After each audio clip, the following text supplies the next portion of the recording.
నేను రాజకీయంగా ఎంతో ఎత్తు ఎదగడానికి తెలంగాణ రాష్ట్రం సాధించేటువంటి పోరాట పటిమ నాకు అందించి నన్ను పెంచింది ఈ మెతుకు సీమ. మీరిచ్చిన బలమే ఢిల్లీతోని కొట్లాడి ఆనాడు ఢిల్లీ మెడలు వంచి ఈ తెలంగాణ మనం తెచ్చుకున్నాం. మీ దీవెన లేకపోతే, మీ అండదండలు, మీ ఆశీర్వచనం లేకపోతే, ఈ మెతుకుగడ్డ నీళ్లు రక్తం నా శరీరంలో లేకపోతే నాకు ఈ స్థాయి వచ్చేదే కాదు. మొన్న జరిగినటువంటి అసెంబ్లీ ఎన్నికల్లో కూడా ఏ జిల్లాలో రానంత భారీ మెజారిటీ ఇచ్చి హరీష్ రావు గారు తదితరుల నాయకత్వంలో 7 ఎమ్మెల్యేలు కల్పించిన నా మెతుకుసీమ గడ్డకు 2 చేతులెత్తి నేను నమస్కారం చేస్తా ఉన్నాను. ఎన్ని జన్మలెత్తినా కూడా మీ రుణం నేను తీర్చుకోలేదని చెప్పి నేను మనవి చేస్తా ఉన్నాను. ఇవాళ కొంతమంది తెలివి ఉన్నవాడు, తెలివి లేనివాడు, అడ్డంపొడుగు మాట్లాడేవాడు బీఆర్ఎస్కు పార్లమెంటు ఓట్లెందుకు, సీట్లెందుకు అని మాట్లాడుతూ ఉన్నారు. ఇప్పుడే కావాలి బీఆర్ఎస్కు పార్లమెంట్లో ఓట్లు, సీట్లు. ఎందుకు? ఆనాడు నన్ను మీరు ఆశీర్వదించకపోతే, నేను వెళ్ళి కరీంనగర్ ఎంపీ గెలవకపోతే, పార్లమెంట్లో నేను తెలంగాణ బిడ్డగా గర్జించకపోతే మనకు తెలంగాణ రాష్ట్రం ఎక్కడి నుంచి వచ్చేది? ఈరోజు కూడా తెలంగాణ ప్రజల ఆకాంక్షలు, ఆశలు, హక్కులు నెరవేరాలంటే ఖచ్చితంగా పీఆర్ఎస్ బిడ్డలు పార్లమెంట్లో ఉంటేనే మన హక్కులు, అధికారాలు నెరవేరితే నేను మీకు మనవి చేస్తా ఉన్నా. ఏం జరుగుతూ ఉంది మీరు చూస్తూ ఉన్నారు. ఇప్పుడే పెద్దలు పోచారం గారు చెప్పినారు, పాలిచ్చే భార్యను ఎత్తేసి దున్నపోతుని తెచ్చుకున్నామని. జరుగుతుంది.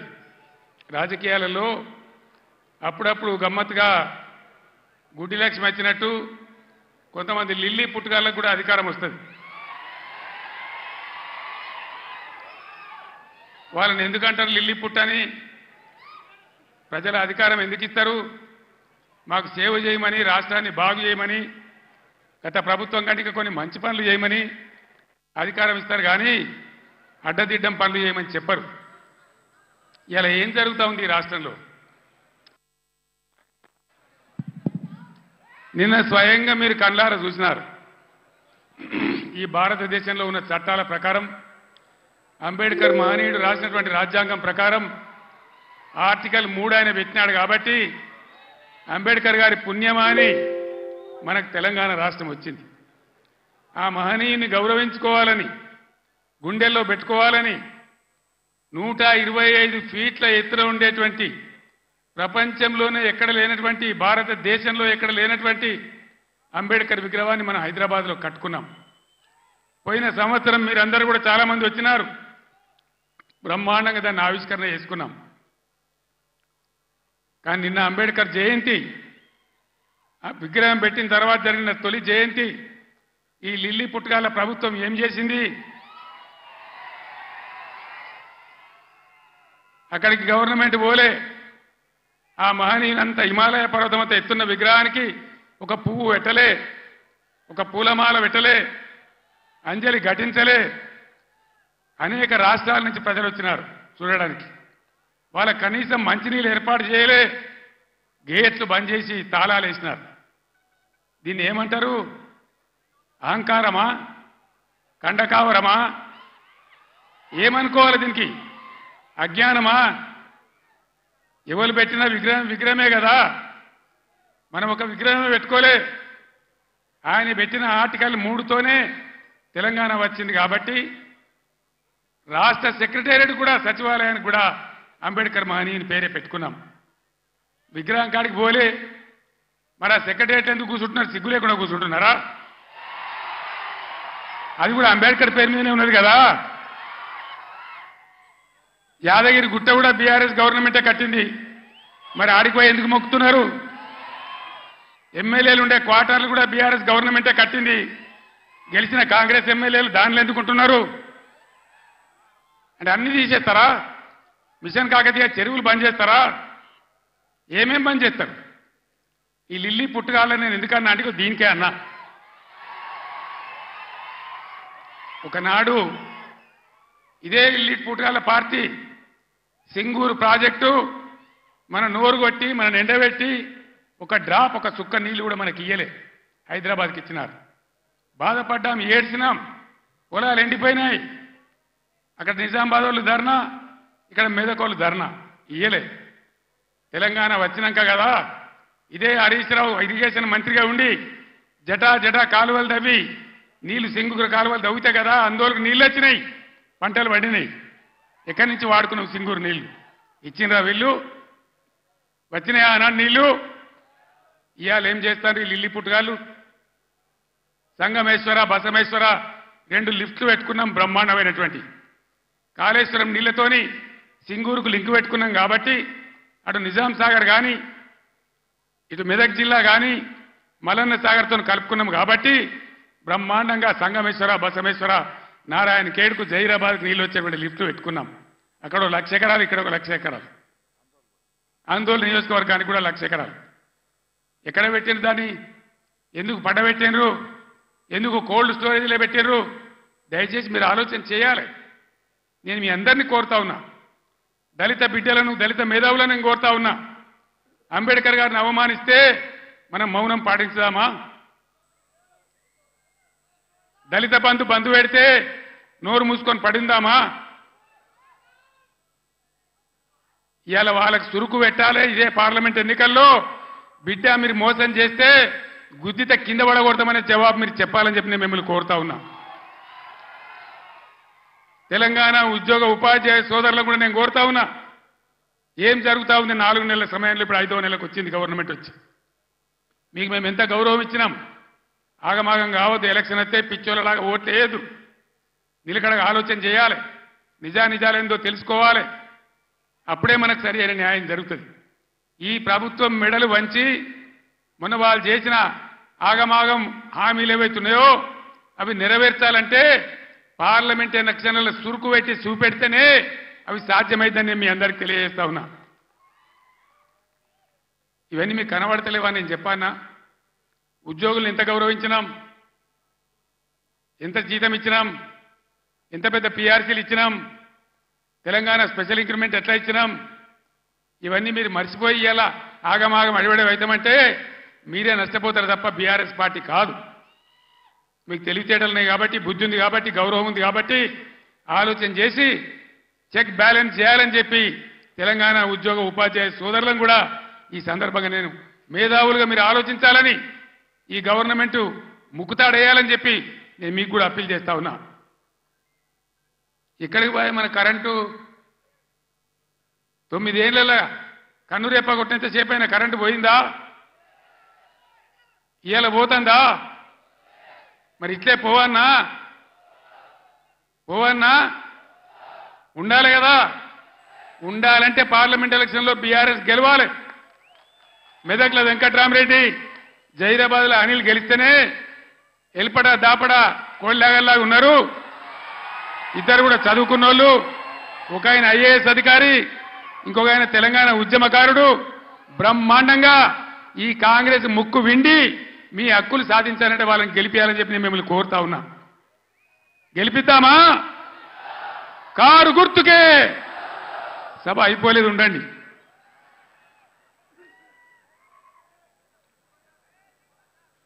ఎన్ని మాటలు చెప్పానండి కేసీఆర్ 1,00,000 రుణమాఫీ చేసిండు కదా ఇక ఉరికి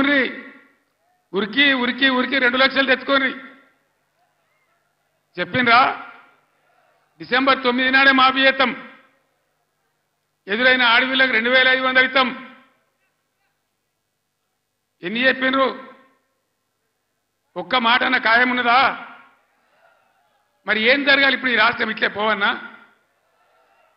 నేను 15 ఏళ్ళు కొట్లాడి సాగు నోట్ల తలకాయ పెట్టి సచ్చేదాకా తెగబడి ఈ రాష్ట్రం సాధించి 10 ఏళ్ళు బ్రహ్మాండంగా అన్ని రకాల ప్రజలను కడుపులో పెట్టుకుని సాదుకున్నాం రైతు సోదరులను కళ్ళల్లో పెట్టుకొని కాపాడుకున్నాం ఒక పాలసీ వ్యవసాయం ద్వారా రాష్ట్ర ఆదాయం పెంచాలని రైతాంగాన్ని నిలబెట్టాలని అనేక మంచి స్కీములు పెట్టినాం రైతు బందే వేయలే ఏలటికి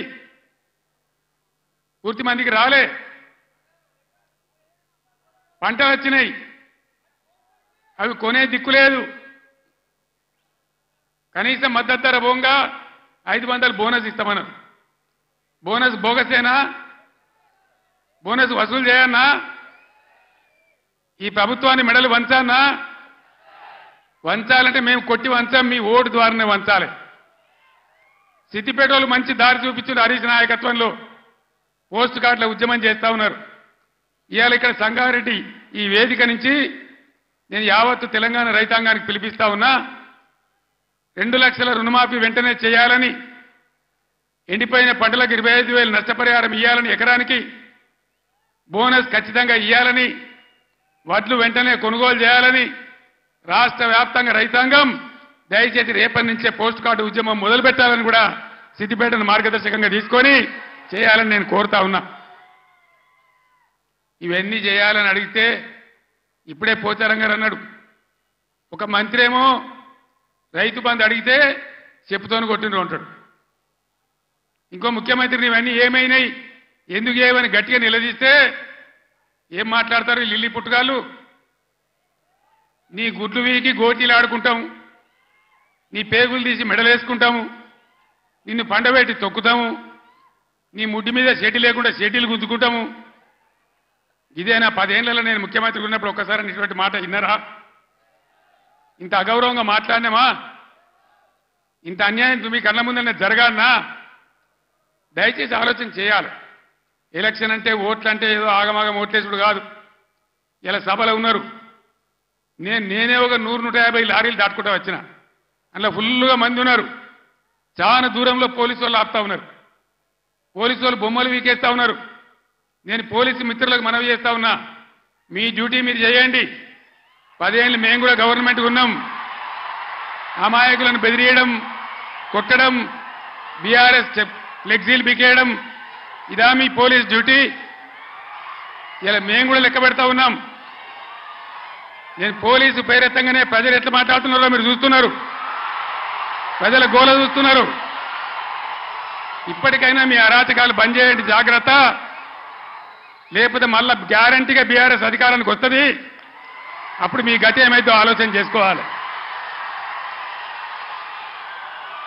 10 ఏళ్ళు మేము ఉన్నామే, 10 ఏళ్ళు నేను ముఖ్యమంత్రిగా ఉన్నానే, ఒక్కరోజన్నా మేము ఈ దౌర్జన్యం చేసినామా? ఎవరినైనా వేధించినామా?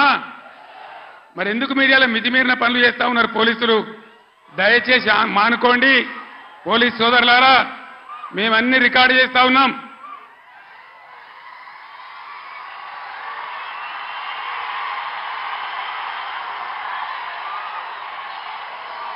ఈ ప్రజల స్పందన చూసైనా మీరు మారాలి. డీజీపీ గారు మీరు మారాలని నేను చెప్తా ఉన్నా. లేకపోతే మీ మీదకి ప్రజలే తిరుగుబడే రోడ్ వస్తుంది, జాగ్రత్త అని నేను చెప్తా ఉన్నా. మా కార్యకర్త తెలంగాణ ఉద్యమకారుడు సల్వాజీ మాధవరావు అని కరీంనగర్ జిల్లా ధర్మారంలో, పెద్దపల్లి జిల్లాలో ఆయన సోషల్ మీడియాలో ఒక పోస్ట్ పెట్టిండని చెప్పి ఆయన మీద అక్రమ కేసులు పెట్టి ఇలా జైలు తరలించినారు. ఆయన కరీంనగర్ జైల్లో ఉన్నాడు. ఇది మీకు న్యాయమా? డీజీపీకి ఏమైనా గౌరవం ఉంటే ఆ సల్వాజీ మాధవరావు మీద ఏదైతే జరిగిందో దాని మీద స్పెషల్ కమిటీ సీనియర్ ఐపీఎస్ ఆఫీసర్తో ఎంక్వైరీ చేయాలి. ఏ సబ్ ఇన్స్పెక్టర్, ఏ సర్కిల్ ఇన్స్పెక్టర్ దౌర్జన్యానికి పాల్పడ్డాడో వాళ్ళ మీద మీరు చర్యలు తీసుకోవాలి. లేకపోతే తస్మాత్ జాగ్రత్త, మేము న్యాయస్థానం తలుపులు దాడతామనే మనవి చేస్తా ఉన్నా. మేము కూడా మస్తుగా చూసినాం. నేను కేంద్ర మంత్రిగా పనిచేసిన, రాష్ట్ర మంత్రిగా పనిచేసిన, ఇదే జిల్లాలో 20 ఏళ్ళు ఎమ్మెల్యేగా ఉన్నా, ముఖ్యమంత్రిగా పనిచేసిన, కానీ దౌర్జన్యాలు ఎన్నడూ మీతో మేము చేయించలే. అనవసరంగా మీరు రాజకీయ చేసే వాళ్ళు చేస్తారు, మీకు అవసరం లేదు. ఆయాల ఎక్కడ చూసినా వరి కోతలు ఉండే, ఇవాళ కరెంటు కోతలు, క్రాప్ హాలిడేలు. దయచేసి ప్లీజ్ 10 నిమిషాలు, నేను ఎక్కువ మాట్లాడను, 15 నిమిషాలు నినాదాలు తర్వాత చెప్తాను తమ్ముడు. ఇదేంద్రా అంటే ఆ రోజు ఇవాళ ముఖ్యమంత్రి చెప్పిండు 2 లక్షల రుణమాఫీ డిసెంబర్ 9 తారీఖు. ఏడవాయ డిసెంబర్ 9 తారీఖు ఎవడో అన్నాడట, కూర్చుంటే లేవో శాత కాదు కానీ తాటి చెట్టు అంత ఎగురుతానడట. డిసెంబర్ 9 పోయింది, అన్ని పోయినాయి. మళ్ళా ఆగస్టు 15కి చేస్తామంటారు. మొన్న ఇంకో ఎమ్మెల్యే రేవూరి ప్రకాష్ రెడ్డి అని ఏడాది తర్వాత చేస్తామంటారు. అసలు వీళ్ళు చేస్తారా? వీళ్ళని నమ్మచ్చునా? వీళ్ళను వంగదీసి వీళ్ళ మెడలు వంచి 2 లక్షల రుణమాఫీ చేయించే బాధ్యత బీఆర్ఎస్ పార్టీ మేము తీసుకుంటా ఉన్నాం. అందరం కలిసి యుద్ధం చేద్దాం.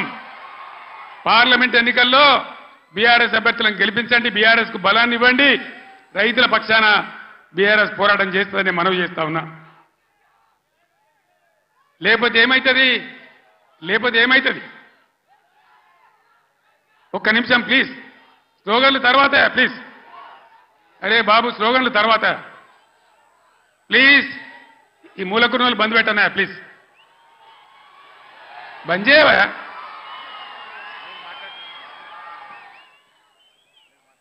ఏం జరుగుతుంది చెప్పండి. ఒకసారి ఆలోచన చేయాలి ప్రజలు. ఓట్లు ఆగమాగం వేయద్దు. ఎవడో ఏదో చెప్తాడు.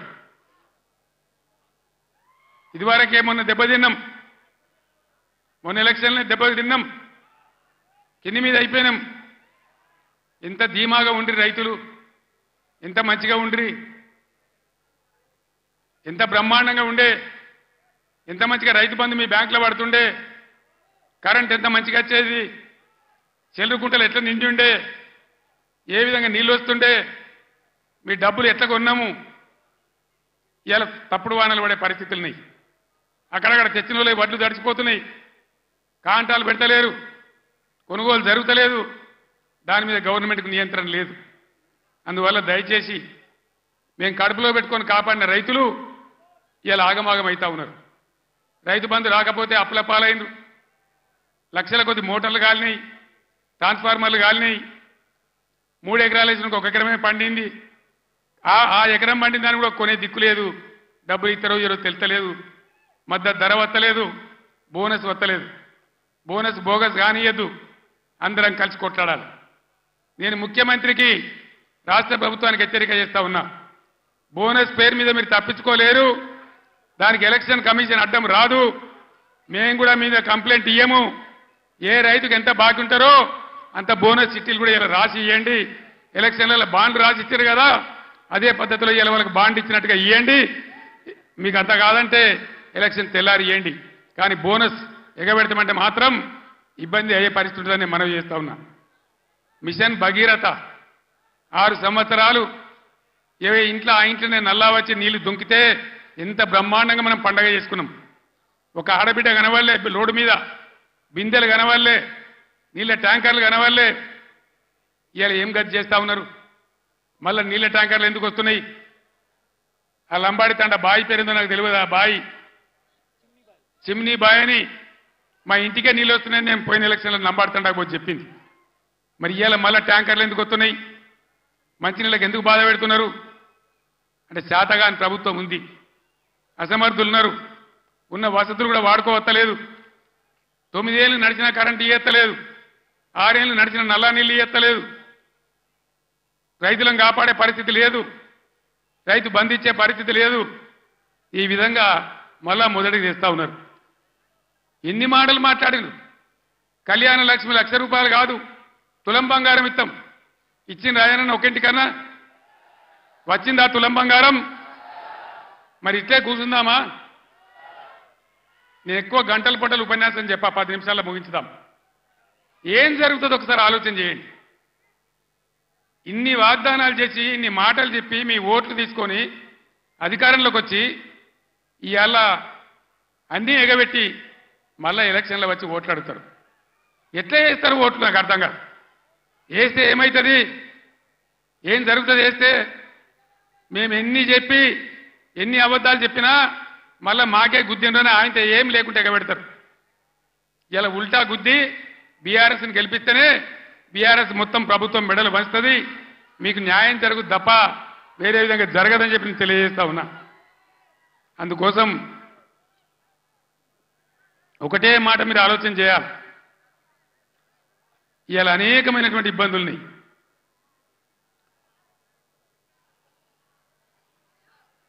ఈరోజు మంచి అభ్యర్థులను పెట్టినాం. మంచి అన్ని విధాలుగా మిమ్మల్ని ఆదుకునే పద్ధతిలో వాళ్ళు పనిచేస్తారు, వాళ్ళని గెలిపించాలని చెప్పి నేను మిమ్మల్ని కోరుతా ఉన్నా. ఎంతసేపు చెప్పినా ఇదే చెప్పాలి, ఇటు దింపి అడిదింపి. ఒక్కటే మాట నేను చెప్తా ఉన్నా, ప్రజాస్వామ్యంలో ప్రజలు అన్ని ఆలోచించి ఓట్లు వేయాలి. మన కళ్ళ ముందే మనల్ని మోసం చేస్తుంటే మళ్ళీ వాళ్ళకే సర్దిగడితే మళ్ళీ వాళ్ళకే ఓట్లేస్తే ఎటు కాకుండా అవుతాం, ఆగమవుతాం. సంగమేశ్వర బసమేశ్వర కావాలన్నా, కాళేశ్వరం పనులు పూర్తి కావాలన్నా, కడుపు నిండా మళ్ళీ నీళ్లు రావాలన్నా, కరెంటు మంచిగా రావాలన్నా ఈ ప్రభుత్వాన్ని మెడలు వంచాలి. నేను ఇంకో మాట కూడా మీకు చెప్తా ఉన్నా, వాస్తవంగా వాళ్ళు గెలిచినరు, మాకేం ఓర్వలేనితనం లేదు. వాళ్ళు కూడా ఉండాలి, 5 ఏళ్ళు పనిచేయాలి. అప్పుడే నల్లదేందో తెల్లదేందో తెలుస్తుంది. కానీ ముఖ్యమంత్రి మాట్లాడే మాటలు చూస్తే, సభలలోనే వణుకుడు చూస్తే తిరగబడ్డ జనం తెలంగాణలో. సర్వే రిపోర్ట్లు వస్తున్నాయి, కాంగ్రెస్కు 2 సీట్ల కన్నా ఎక్కువ రావు అని. అంతటా అన్ని జిల్లాలలో కూడా రైతాంగం తిరగబడతా ఉంది. అందుకే ముఖ్యమంత్రి నిన్న నారాయణపేట సభలో ఆయన భయం, ఆయన కంపం చూస్తే ఈ గవర్నమెంట్ ఏడాది కూడా ఉంటట్లేదని మనం చేస్తా ఉన్నా. ఎవడు ఎప్పుడు పోయి బీజేపీలో కలుస్తాడో, ముఖ్యమంత్రి జంపు కొడతాడో, ఏమవుతుందో, ముఖ్యమంత్రి ఈడో మాట మాట్లాడతాడు, ఢిల్లీకి పోయి బీజేపీ కోటేమని టీవీలో చెప్తాడు. అంటే ఏం జరుగుతుంది? ఎవరికి ఎవడు బీ టీము, ఎవరు కలిసిపోయినరు ఒకసారి ఆలోచన చేయాలి. దయచేసి ఏ మార్పాటుగా ఉంటే ఇబ్బంది జరుగుతుంది. కాంగ్రెస్ గతంలో కూడా మీరు 60 ఏళ్ళు చూసినారు, ఇంకా కూడా ముందటికి మోసపోతే దెబ్బతింటాం. ఇక బీజేపీ పార్టీ ఏమన్నా ఏకైనా పనిచేసిందా మన రాష్ట్రానికి? పెద్దలు చెప్పారు, అక్కెరకు రాని చుట్టము, మొక్కిన మరం ఇయ్యని వేల్పు, మోరమున దానెక్కిన బారని గుర్రము, గ్రక్కున విడవంగా వలవి కదరా సుమతన్న. బీజేపీ అక్కరకు రాని చుట్టం. ఒక మెడికల్ కాలేజ్ ఇయ్యలే, ఒక నవోదయ కాలేజ్ ఇయ్యలే, ఒక జాతీయ ప్రాజెక్ట్ ఇయ్యలే. నేను స్టేజ్ ఎక్కుతుంటే హరీష్ రావు మాట్లాడుతుంటే విన్నా, ఆయన అన్ని చెప్పిండు. అవన్నీ 100% కరెక్టు. బీజేపీ కోటేసినా మన మంజీరా నదిలో వాడిసిన గంతే, అది ఎందుకు పనికిరాదని మనం చేస్తా ఉన్నా. యువకులు ఒక గాడుపుల వాడి కొట్టుకొని పోకుండా, పిచ్చి పిచ్చిగా గుడ్డిగా ఓట్లు వేయకుండా దయచేసి ఆలోచన చేయాలి. ఇవాళ తెలంగాణకు న్యాయం జరగాలంటే, తెలంగాణ హక్కులు కాపాడాలంటే, తెలంగాణ ప్రాజెక్టులు కంప్లీట్ కావాలంటే, మళ్ళా రైతాంగానికి మళ్ళా మేలు జరగాలంటే ఈ ఆగమాగం పార్టీలు కాదు. తెలంగాణ హక్కుల కోసం పేగులు దిగదా కొట్టాడే ఒకటే ఒక పార్టీ బీఆర్ఎస్ పార్టీ, గులాబీ జెండా. ఆ జెండా ఉన్న కారు గుర్తుని ఆదరించాలి. దయచేసి మీ అందరినీ నేను మళ్ళొకసారి కోరుతా ఉన్నా, ఇటు వెంకట్రామరెడ్డి గారు, మీరు కూర్చోండి అమ్మా, క్యాండిడేట్లు ఇంప్రూవ్ చేద్దాం. మీరు కూర్చోండి అమ్మా, మీరు కూర్చోండి బ్రదర్. వెంకట్రామరెడ్డి గారు ఒక ఐఏఎస్ అధికారి, ఈ జిల్లాకు సేవ చేసిన వాడు. ఆయనకు డబ్బులు అవసరం లేదు, సేవ చేద్దామని వచ్చినాడు. దయచేసి మెదక్ అభ్యర్థిగా వెంకట్రామరెడ్డి గారి కారు గుర్తు కొట్టేసి గెలిపించండి. అనిల్ కుమార్ 2000 నుంచి బ్రహ్మాండంగా తెలంగాణ ఉద్యమం నుండి పోరాటం చేసిన బిడ్డ, బలహీన వర్గాలకు చెందిన బిడ్డ. ఆయన జైరాబాద్ పార్లమెంట్ నుంచి నిలబడ్డాడు. దయచేసి అనిల్ కుమార్ గారిని జైరాబాద్ పార్లమెంట్ నుంచి గెలిపించమని మిమ్మల్ని కోరుతూ, ఆగమాగమైతే అడిబడివైపోతాం. ఆనాడు నేను చెప్పిన తెలంగాణ తెస్తాను మీ బిడ్డగా. నేను మళ్ళా చెప్తా ఉన్నా, మీ ఆశీర్వచనంతో గ్యారంటీగా ఈ రాష్ట్రంలో మళ్ళా బీఆర్ఎస్ గవర్నమెంట్ తెస్తా. మా రైతాంగాన్ని అంతా, అన్ని వర్గాల ప్రజలనంతా కాపాడతా. మా దళిత బిడ్డలకు మళ్ళా దళిత బంధు కూడా ఇచ్చి తీరుతా. మీ ఆశీర్వాదంతో ముందుకు సాగుతానికి మనవి చేస్తూ, ఇంత పెద్ద సంఖ్యలో ఏ సిటీ పక్కకు లేకపోయినా, ఏ టౌన్ పక్కకు లేకపోయినా, ఇంత పెద్ద ఎత్తులో ఈ సభకు తరలి వచ్చినటువంటి మీ అందరికీ కూడా పేరు పేరున ప్రతి ఒక్కరికి ధన్యవాదాలు తెలియజేస్తూ నేను సెలవు తీసుకుంటా ఉన్నా. జై తెలంగాణ.